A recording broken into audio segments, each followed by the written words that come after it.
Hi friends, നമുക്കിന്ന് ചായക്കടയിലൊക്കെ കിട്ടുന്ന അതേ രുചിയിലൊരു ഉള്ളിവട ഉണ്ടാക്കിയാലോ? കാപ്പിയുടെ കൂടെയും ചായയുടെ കൂടെയൊക്കെ ഈവനിങ് ടൈമിൽ കഴിക്കാൻ പറ്റിയ നല്ലൊരു ഉള്ളിവടയുടെ റെസിപ്പിയാണ് ഞാനിന്ന് ഇവിടെ നിങ്ങളെ കാണിക്കുന്നത്. അതിനായിട്ട് ഞാനിവിടെ ഒരു മീഡിയം സൈസിൽ 2 സവാള എടുത്തിട്ടുണ്ട്. അത് നന്നായിട്ട് ചെറുതായിട്ടൊന്ന് അരിഞ്ഞ് എടുത്തിട്ടുണ്ട്. അതിൻ്റെ കൂട്ടത്തിൽ പച്ചമുളകും കറിവേപ്പിലയും കൂടെ ഒന്ന് ചെറുതായിട്ടൊന്ന് നുറുക്കി എടുത്തിട്ടുണ്ട്. പിന്നെ അതിൻ്റെ കൂടെ ഞാൻ കുറച്ച് ഉപ്പും കൂടെ ചേർത്തൊന്ന് നന്നായിട്ടൊന്ന് ഇളക്കി യോജിപ്പിച്ച് ഒരു 10-15 മിനിറ്റ് ഒന്ന് റെസ്റ്റ് ചെയ്യാൻ വെക്കുന്നുണ്ട്. അപ്പോൾ ഇതെല്ലാം കൂടെ ചേർത്ത് ഒന്ന് നന്നായിട്ടൊന്ന് തിരുമ്മി എടുക്കണം. ഉള്ളിക്കകത്ത് വെള്ളം ഒന്ന് ഇറങ്ങത്തക്ക രീതിയിൽ നന്നായിട്ടൊന്ന് തിരുമ്മി യോജിപ്പിക്കണം. എന്നിട്ടൊന്ന് അടച്ച് ഒരു 15 മിനിറ്റ് നമുക്കൊന്ന് റെസ്റ്റിന് വെക്കാം.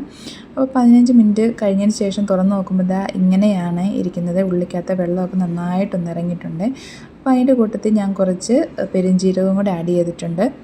അതിലേക്ക് ഞാനിവിടെ എടുത്തിരിക്കുന്നത് മൈദാപ്പൊടിയും കുറച്ച് അരിപ്പൊടിയും കടലമാവും പിന്നെ ഒരു ടീസ്പൂൺ മുളക് പൊടിയും പിന്നെ കുറച്ച് കായപ്പൊടിയും കൂടെ, ഒരു നുള്ളു കായപ്പൊടിയും കൂടെയാണ് എടുത്തിരിക്കുന്നത്. പിന്നെ കുറച്ച് ഉപ്പും കൂടെ ചേർത്തിട്ടുണ്ട്. ഉള്ളിക്കകത്ത് ചേർത്തത് കൂടാതെ ഈ പൊടിക്കകത്തും കൂടെ കുറച്ച് ഉപ്പ് കൂടെ ചേർത്തിട്ടുണ്ട്.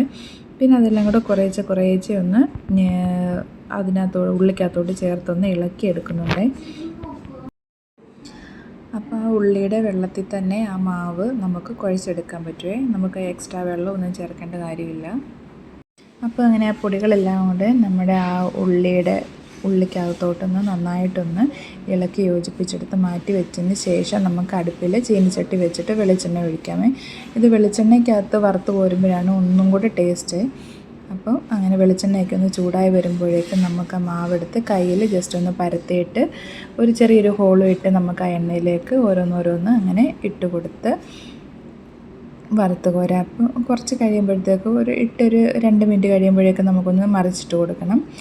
അങ്ങനെ എല്ലാം ഒന്ന് തിരിച്ചും മറിച്ച് വിട്ടൊരു ഉള്ളും കൂടെ ഒന്ന് വെന്തതിന് ശേഷം നമുക്ക് ഒരു ക്രിസ്പിയൊക്കെ നമുക്കിങ്ങ് തിരിച്ചിടുമ്പോൾ അറിയാൻ പറ്റും, ഒരു ചെറിയൊരു കട്ടി പോലൊക്കെ തോന്നും. അങ്ങനെ ആ ഒരു ക്രിസ്പി ആകുമ്പോഴേക്കും നമുക്ക് വറുത്ത് കോരിയെടുക്കാൻ പറ്റും.